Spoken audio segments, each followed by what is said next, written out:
Students,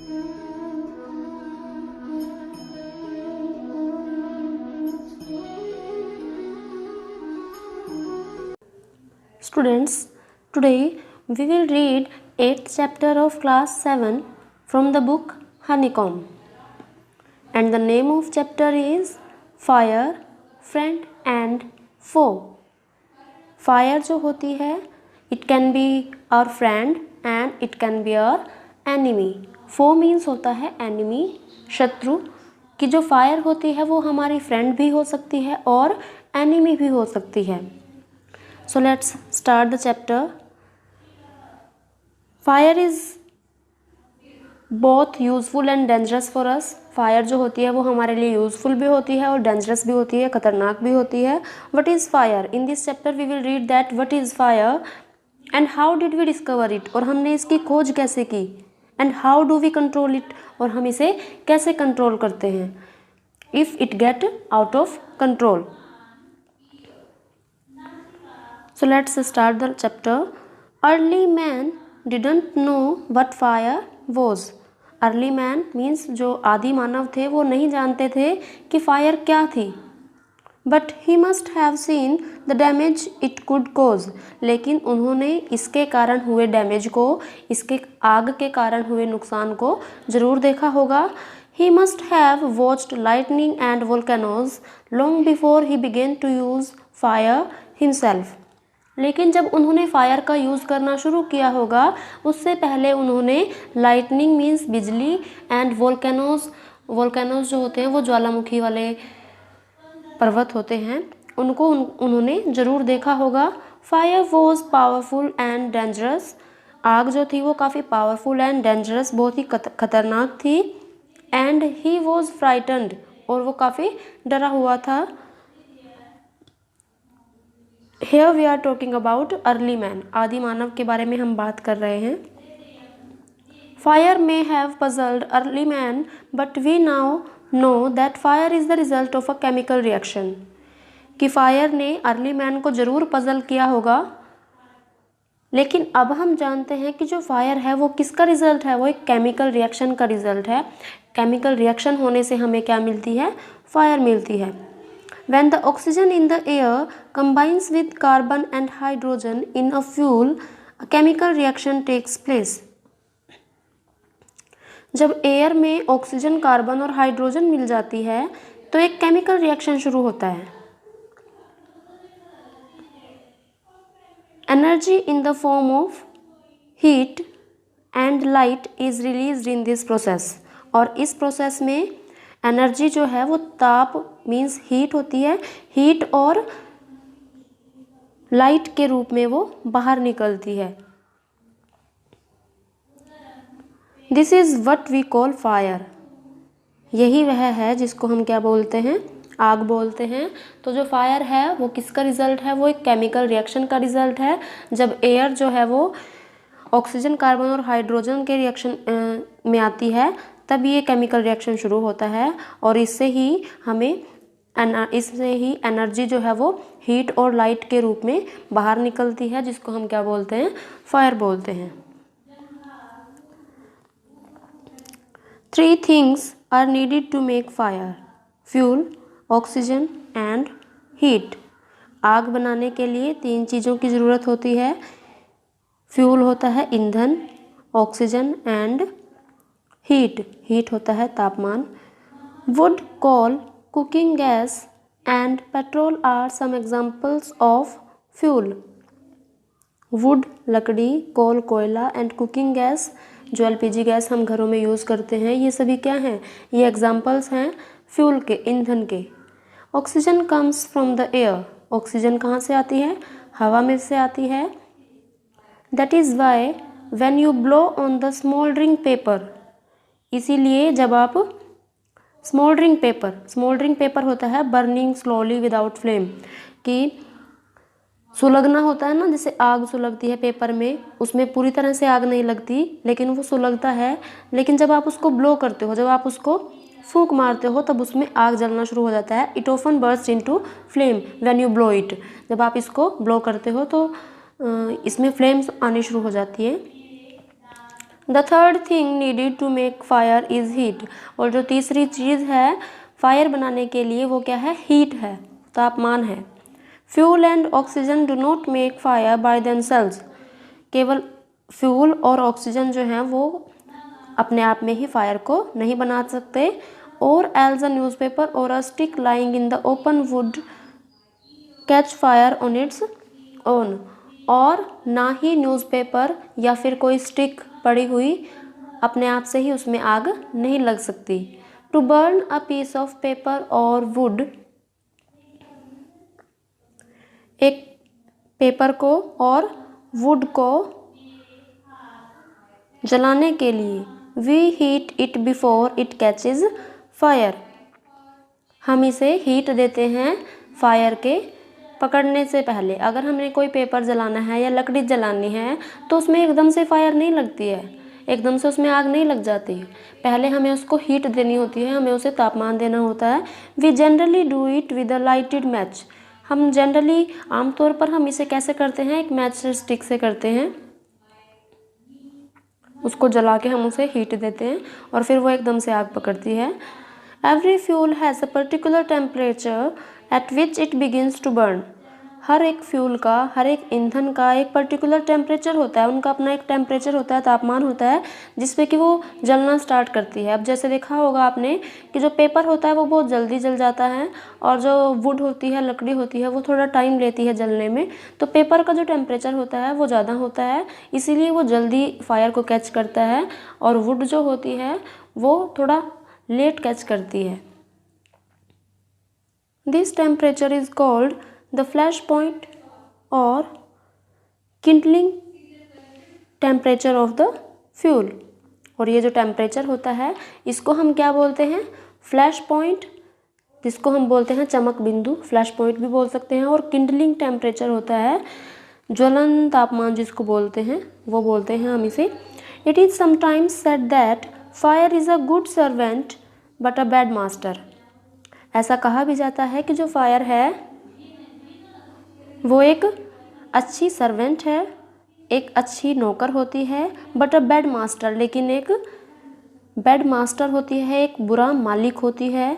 it only means that fire is very useful as long as it is kept under control.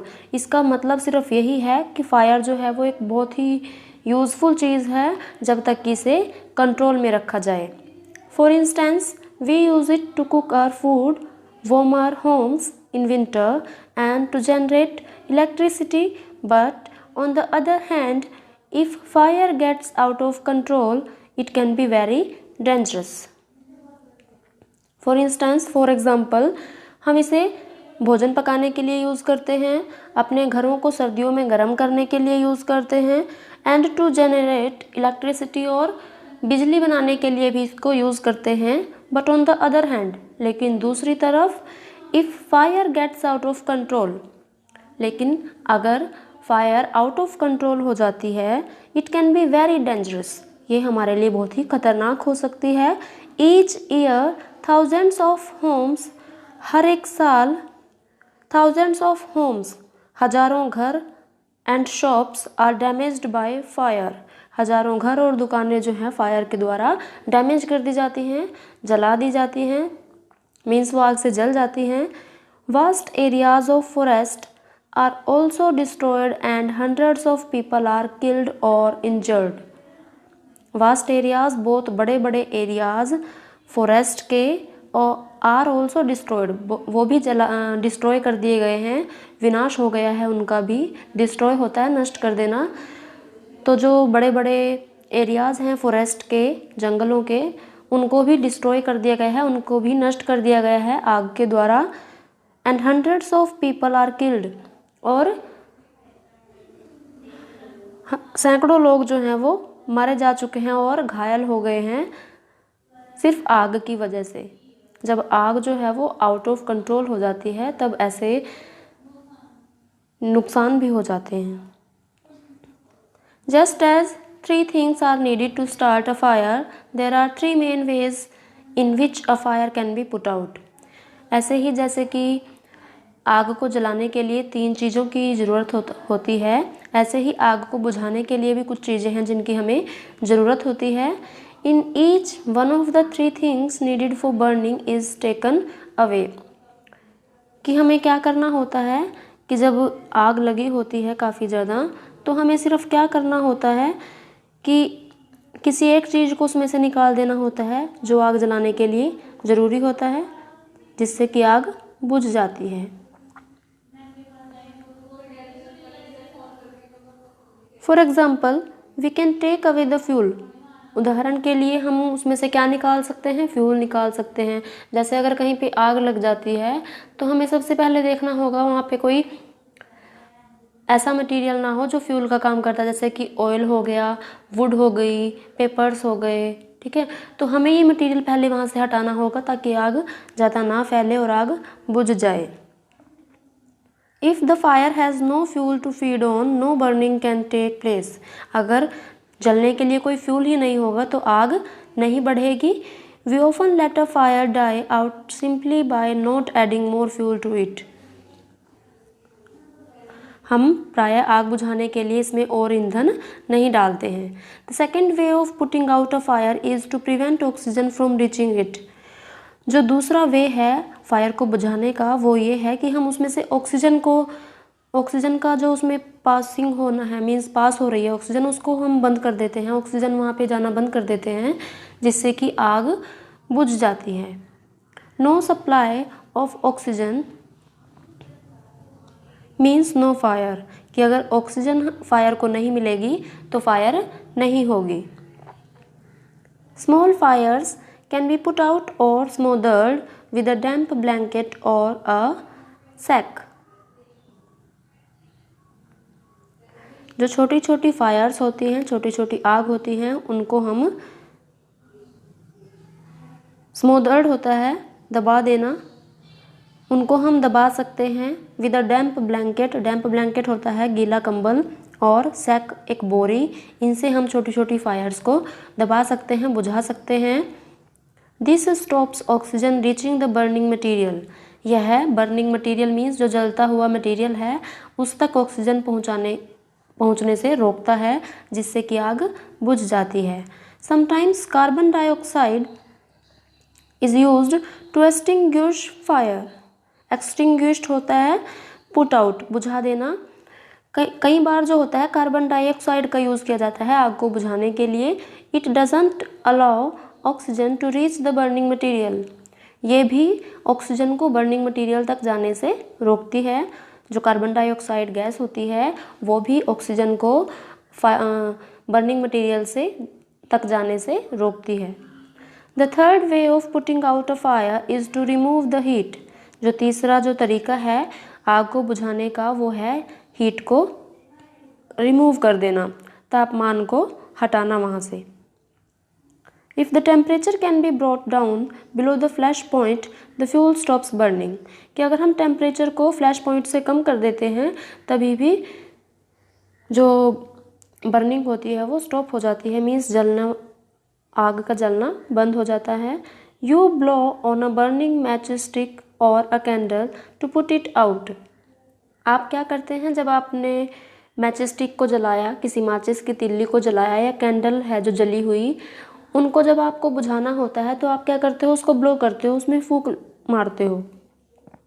In doing so, ऐसा करने पर you remove the hot air around the flame bringing down its temperature below the flash point, ऐसा करने से आप क्या करते हो, वहाँ का टेम्परेचर कम करते हो, फूंक मारकर उस टेम्परेचर को कम करते हो, जिससे जो है आग जो है वो फ्लैश पॉइंट से जो उसका टेम्परेचर है वो कम होने की वजह से आग बुझ जाती है। And the candle goes out, और मोमबत्ती भी बुझ जाती है। Sometimes water is spread on a fire, कई बार पानी जो है वो स्प्रे किया जाता है आग पर। It absorbs heat from the burning fuel, ये जलते हुए ईंधन में से हीट को एब्जॉर्ब करता है, तापमान को वहाँ से ख़त्म करता है। एंड लोअर्स द टेम्परेचर, और टेम्परेचर को कम करता है। The blanket of water also cuts of the supply of oxygen, और जो गीला कंबल होता है पानी वाला वो भी क्या करता है, वहाँ से ऑक्सीजन की ऑक्सीजन को उस आग तक जाने से रोकता है and the fire is extinguished, और जो फायर होती है वो पुट आउट हो जाती है।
Appliances.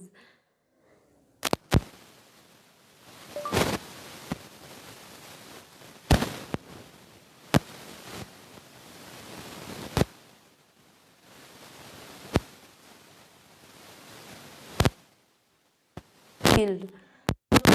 Water.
Question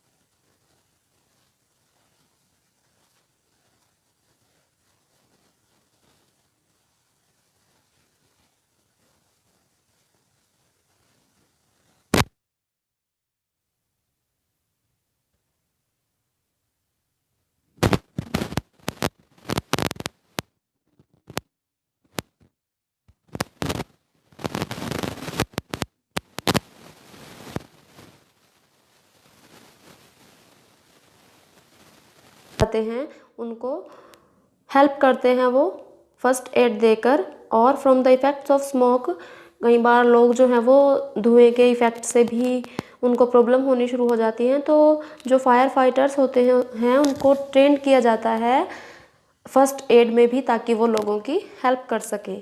the discovery of fire and its uses helped early man to cope with nature better and adopt a settled mode of life.